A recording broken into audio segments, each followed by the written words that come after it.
10 बातें जो आपको बनाती हैं एक स्मार्ट हाउसवाइफ, एक ऐसी लेडी जो अपनी इज़्ज़त करना भी जानती हो और दूसरों से करवाना भी जानती हो और जो अपनी लाइफ के सही डिसीजंस लेना भी जानती हो। बाय द वे, मेरा नाम है अलिफिया अलाई और अगर आप मेरा चैनल पे आज पहली बार आए हैं या मेरा चैनल बग़ैर सब्सक्राइब किए देख रहे हैं तो सब्सक्राइब का बटन पुश कीजिए, नोटिफिकेशन बेल को भी प्रेस ज़रूर कर लीजिए, क्योंकि मैं अपने इस चैनल पे ऐसी ही वीडियोस अपलोड करती हूँ जो आपकी क्वालिटी ऑफ लाइफ को बेटर बना के आपको आपका बेटर वर्जन बनने में मदद देती हैं। तो साथ ऑनेस्ट हो। देखिए, हम इंसान हैं, हमसे गलतियाँ हो जाती हैं, हम हमारी गलतियों को लोगों से छुपाते हैं और ये एक्सेप्ट नहीं करते कि हम में ये गलतियाँ हैं, हम में ये खामियाँ हैं, मैंने ये गलती की है। लेकिन अगर हम इसी तरह अपनी गलतियों को, अपनी खामियों को छुपाते रहेंगे, उनको ख़ुद एक्सेप्ट ही नहीं करेंगे, अपने आप के साथ ऑनेस्ट ही नहीं होंगे, तो हम किस तरह अपने आप को इम्प्रूव करेंगे, हम किस तरह अपने आप को ग्रो कर सकेंगे। एक जो स्मार्ट हाउसवाइफ होती है उसे पता होता है कि मेरे अंदर ये खामियां हैं, ये कमियां हैं, और वो अपनी उन गलतियों पे, अपनी खामियों पे वर्किंग करती है और अपने आप को बेटर करने की कोशिश करती है। वो अपने आप के साथ ईमानदार होती है। अगर हम अपनी गलतियों और खामियों को एक्सेप्ट ही नहीं करेंगे तो फिर अपने आप का बेटर वर्जन हम किस तरह बन सकते हैं। तो स्मार्ट हाउसवाइफ जो होती है वो अपनी आप के साथ ऑनेस्ट होती है। अगर आप चाहती हैं कि आप एक स्मार्ट हाउसवाइफ बने तो आपको अपने बिहेवियर को अपने आसपास के लोगों के बिहेवियर के हिसाब से एडजस्ट करना ज़रूरी होता है। जैसे अगर आप ऑब्ज़र्व कर रही हैं कि आप किसी से बात कर रही हैं और सामने वाला आपकी बात पे ध्यान ही नहीं दे रहा, सुन ही नहीं रहा है, तो आपको वहाँ चुप हो जाना चाहिए। क्योंकि अगर आप वहाँ पे मुसलसल बोलती रहेंगी तब भी, तो यानी इसका मतलब ये है कि आपकी कोई सेल्फ़ रिस्पेक्ट ही नहीं है। इसी तरह अगर आपको लग रहा है कि आप किसी बात कर रही हैं और आपके अल्फाज सामने वाले को हर्ट कर रहे हैं, उसे गुस्सा दिला रहे हैं, तो ऐसी सूरत में भी आपको खामोश हो जाना चाहिए। इसी में समझदारी है। इस तरह करके आप सामने वाले के इमोशंस को ज़्यादा बेहतर समझ पाएंगी।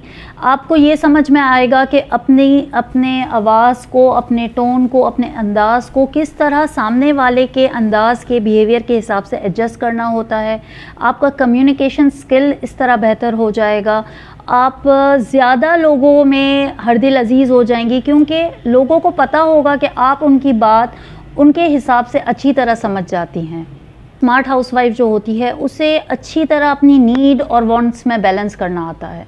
यानी उसे पता होता है कि मुझे किस चीज़ की ज़रूरत है और या सिर्फ मुझे ये चीज़ चाहिए इसलिए मैं ख़रीद रही हूँ। यानी अगर आप शॉपिंग पे जाती हैं और आप अननेसेसरी शॉपिंग कर लेती हैं कि कहीं सेल लगी हुई थी, सस्ता मिल रहा था इसीलिए ले लिया, जबकि घर पे ऑलरेडी वो चीज़ मौजूद थी, अभी कोई ज़रूरत नहीं थी, अच्छा लग गया तो ले लिया, इस वजह से ख़रीद लिया, और फिर बाद में घर पे आके आपको रिग्रेट होता रहता है कि मैंने क्यों ख़रीद लिया, मैंने क्यों फ़ुजूल में इतने पैसे ज़ाया किए।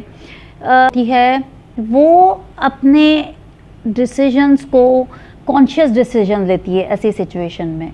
यानी वो सोचती है कि मैं जो ख़रीद रही हूँ मुझे इसकी वाकई ज़रूरत भी है या बस मैं ऐसे ही ले रही हूँ क्योंकि ये सस्ती मिल रही है या सेल में है। जब आप इस तरह कॉन्शियस डिसीजन लेंगी तो आप माइंडफुल स्पेंडिंग करेंगी। जब आप माइंडफुल स्पेंडिंग करेंगी तो आप फाइनेंशियली वाइज हो जाएंगी। जब आप फाइनेंशियली वाइज हो जाएंगी तो आपको अपनी नीड्स और वांट्स का क्लियर पता होगा कि मुझे किस चीज़ की मुझे ज़रूरत है, या मुझे सिर्फ मैंने ये चीज़ इसलिए ख़रीदी कि मुझे ये पसंद आ गई थी या मुझे ये चाहिए थी इसीलिए। हम औरतों की एक बहुत बड़ी प्रॉब्लम ये भी होती है कि हम लोगों को माफ़ कर देते हैं। बड़ी से बड़ी गलती हो जाए, अगर कोई सामने वाला माफ़ी मांगता है तो हम माफ़ कर देते हैं। शौहर से चाहे कितनी भी बड़ी भूल हो जाए, आके अगर माफ़ी मांग ले माफ़ कर देते हैं। बच्चों की छोटी बड़ी गलतियों को हम माफ़ कर देते हैं। लेकिन एक शख्स जिसको हम माफ़ नहीं कर पाते वो कौन है पता है? हम खुद।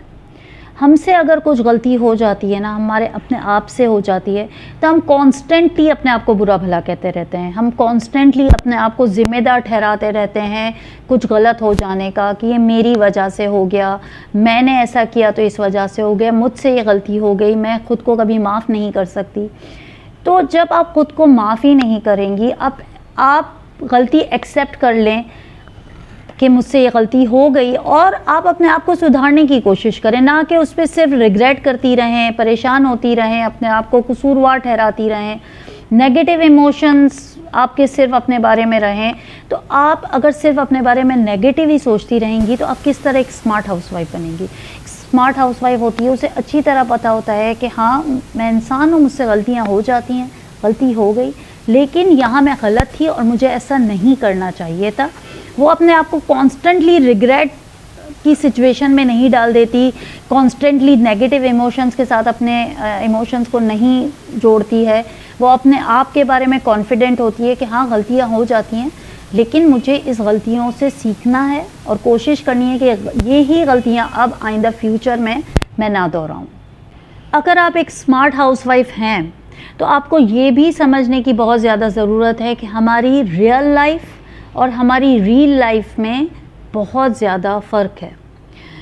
जैसे आजकल वुमेन एम्पावरमेंट के नाम पे मैं देख रही हूँ ऐसे सीरीज़ आ रही हैं, ऐसी पिक्चर्स भी आ रही हैं जिसमें वुमेन एम्पावरमेंट का मतलब ये दिखाया जाता है कि वो वुमेन जो है एम्पावर्ड है, वो औरत एम्पावर्ड है जो किसी का भी मुंह तोड़ जवाब दे सकती है किसी भी बात का, किसी का भी जो है बग़ैर कहे अपना छोटी सी बात अपनी सेल्फ़ रिस्पेक्ट के लिए, चाहे वो छोटी सी बात हो, माफ़ हो सकती हो, माफ़ किए बग़ैर जो है माफ़ नहीं करती, वो ज़रा सी छोटी सी बात पे अपना घर छोड़ सकती है, वो मेरी ज़िंदगी मेरी मर्ज़ी का नारा लगाती है। तो ऐसी ही औरत एम्पावर्ड है, जबकि ये गलत है। एम्पावर वो औरत होती है जो दूसरों की इज़्ज़त करती है और दूसरों से अपनी इज़्ज़त करवाना भी जानती है, जो ये जानती है कि तोड़ा नहीं जाता, जोड़ा किस तरह जाता है।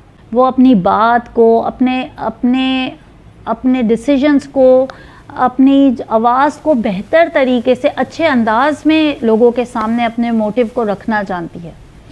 दूसरा, आजकल जो सोशल मीडिया पे बहुत ज़्यादा ट्रेंड चला हुआ है वो ये है कि मतलब जो दिखाया जा रहा है कपल्स जो होते हैं सोशल मीडिया पे जो हैं कि वो किस तरह हस्बैंड जो है बेतहाशा खर्च कर रहे हैं अपनी वाइफ के लिए, वाइफ किस तरह एक्सपेंसिव गिफ्ट दे रही हैं हस्बैंड को, वेकेशंस पे जाया जा रहा है। यानी लाइफ को इतना फिल्मी दिखाया जाता है कि एक आम औरत जो घर में होती है वो ये सोचने लगती है कि मेरी लाइफ में तो सिर्फ मसले ही हैं। लेकिन अगर आप एक स्मार्ट हाउसवाइफ हैं तो आप किसी का महल देख के अपने झोंपड़े को नहीं तोड़ेगी। आप किसी के भी आप जानती हैं अच्छी तरह कि मेरे शौहर, मेरे हस्बैंड अपनी हलाल की कमाई में से जितना मेरे ऊपर अच्छा खर्च कर सकते हैं वो करते हैं। एक स्मार्ट हाउसवाइफ अपनी ज़िंदगी में बहुत ज़्यादा पुरसुकून रहती है, वो इन सब चीज़ों से बिल्कुल इन्फ्लुएंस नहीं होती, और जैसा मैंने कहा कि किसी का महल देख के अपने झोंपड़े को कभी बुरा भला नहीं कहती। एक स्मार्ट हाउसवाइफ जो होती है वो दूसरों की बातों में आकर अपने आप को अंडर एस्टिमेट नहीं करती। यानी बाज़ औक़ात ऐसा होता है कि ख़वातीन जो होती हैं वो सोचती हैं कि मुझे कोई काम करना चाहिए, मुझे आगे बढ़ना है, घर की चार दीवारी में रह के कुछ करना है, कुछ नया सीखना चाहिए। तो कोई दूसरा अगर आके आपसे ये कह देता है कि ये तो आपके बस का ही नहीं है, तुम कैसे सीख सकती हो, तुम्हारी तो अब वो एज नहीं रही, ये तो सारे यंग लोगों के काम हैं, या ये स्किल सीखे बगैर तो तुम ये काम कर ही नहीं सकती। तो और ऐसा सोचना कि लोग क्या कहेंगे, लोग मेरे बारे में क्या सोचेंगे अगर मैंने किया, तो किसी और की सोच की वजह से, किसी और के अंडर एस्टिमेट करने की वजह से आप अपने उस काम को करने का इरादा मत छोड़ें।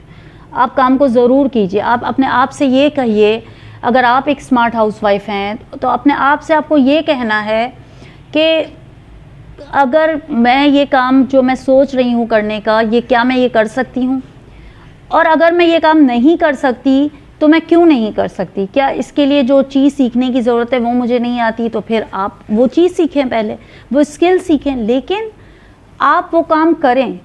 क्योंकि इस तरह कम से कम ये होगा कि चलें, हो सकता है कि आप उस काम में सक्सेसफुल ना हो, आपने जो सोचा हो, जिस चीज़ का इरादा किया हो, आप उसमें जाके आगे सक्सेसफुल ना हो, लेकिन कम से कम आपको ये रिग्रेट तो नहीं रहेगा ना कि आपने किसी और की बातों में आकर अपना जो है इरादा बदल दिया। आपका अपना डिसीजन होगा, ये आपकी अपना जो भी होगा कॉल होगी कि हाँ मैंने ये सोचा, मैंने किया, इट्स ओके, मैं फेल हो गई, कोई मसला नहीं है, लेकिन कम अज़ कम मैंने इतनी हिम्मत दिखाई कि मैंने वो काम किया जिस काम को करने का मैंने सोचा था। तो अपने आप को आप कभी भी अंडर एस्टिमेट ना करें किसी के भी कहने में आके, या ख़ुद अपने आप के बारे में ये सोच के कि नहीं नहीं ये काम तो मैं कभी नहीं कर सकती। तो स्मार्ट हाउसवाइफ कभी भी इस तरह नहीं सोचती है। दूसरा पॉइंट जो है वो भी इसी पॉइंट के साथ मैं ज्वाइन करूंगी कि बाज़ औक़ात ख़वातीन जो होती हैं वो यही कहती हैं कि हम तो लाइफ में इसलिए आगे नहीं बढ़ सके कि हमें किसी ने सपोर्ट नहीं किया, हमें क्योंकि घर से सपोर्ट नहीं मिला, फैमिली का सपोर्ट नहीं मिला, इसलिए हम आगे नहीं बढ़ सके। तो स्मार्ट जो अगर आप हाउसवाइफ हैं तो आप कभी भी इस तरह नहीं सोचेंगी। एक स्मार्ट हाउसवाइफ वो देखती है कि उसके पास क्या रिसोर्सेज हैं, जितना भी छोटा मोटा सपोर्ट है, और अगर नहीं भी है तो वो बग़ैर सपोर्ट के उसे किस तरह अपना काम करना है, आगे बढ़ना है लाइफ में। वो अपनी नाकामी की, अपने अगर उसने ज़िंदगी में कुछ नहीं किया तो वो अपनी गलतियों की ज़िम्मेदार किसी और को नहीं ठहरा दी। वो ये नहीं कहेगी कि क्योंकि मुझे फैमिली का सपोर्ट नहीं था मैंने इसलिए कुछ नहीं किया। तो जो एक स्मार्ट हाउसवाइफ होती है उसे ये पता होता है कि उसकी एनर्जी और उसका टाइम उसे कहाँ लगाना है। वो फैमिली पॉलिटिक्स में अपनी टाइम, अपनी एनर्जी वेस्ट नहीं करती। वो दूसरों की कंसुइयाँ लेने में या दूसरों की हम कहें पंचायत करने में अपना टाइम और अपनी एनर्जी वेस्ट नहीं करती। उसे पता होता है कि उसकी टाइम और एनर्जी वो ऐसी जगह लगाती है जहाँ पे उसका आउटपुट और जिसका बेनिफिशियल आउटपुट उसके पास आए। वो अपने रिलेशनशिप्स में अपने टाइम को इन्वेस्ट करती है। वो अपने आप को ग्रो करने में, अपना ख्याल रखने में अपने टाइम को इन्वेस्ट करती है। वो अपनी फैमिली बॉन्डिंग को स्ट्रॉन्ग करने में अपने टाइम को इन्वेस्ट करती है। वो सिर्फ सोशल मीडिया स्क्रॉल करने में अपना टाइम ज़ाया नहीं कर देती। वो सिर्फ मूवीज़ देखने में या जो है दूसरी चीज़ों में, बेकार में अपनी एनर्जी को वेस्ट नहीं जाने देती। वो अपनी एनर्जी को से अच्छी तरह पता होता है कि मुझे अपनी एनर्जी और अपना टाइम कहाँ लगाना है। दोस्तों ये थे कुछ चंद पॉइंट्स जो एक स्मार्ट हाउसवाइफ के अंदर होने ही चाहिए। ये बातें एक स्मार्ट हाउसवाइफ में होती हैं और होनी चाहिए। उम्मीद करती हूँ आपको वीडियो पसंद आई होगी। वीडियो पसंद आई हो तो लाइक शेयर कीजिएगा और कमेंट कीजिएगा कि आपको वीडियो कैसी लगी। अगली वीडियो में फिर मिलेंगे, तब तक के लिए खुदा हाफ़िज़।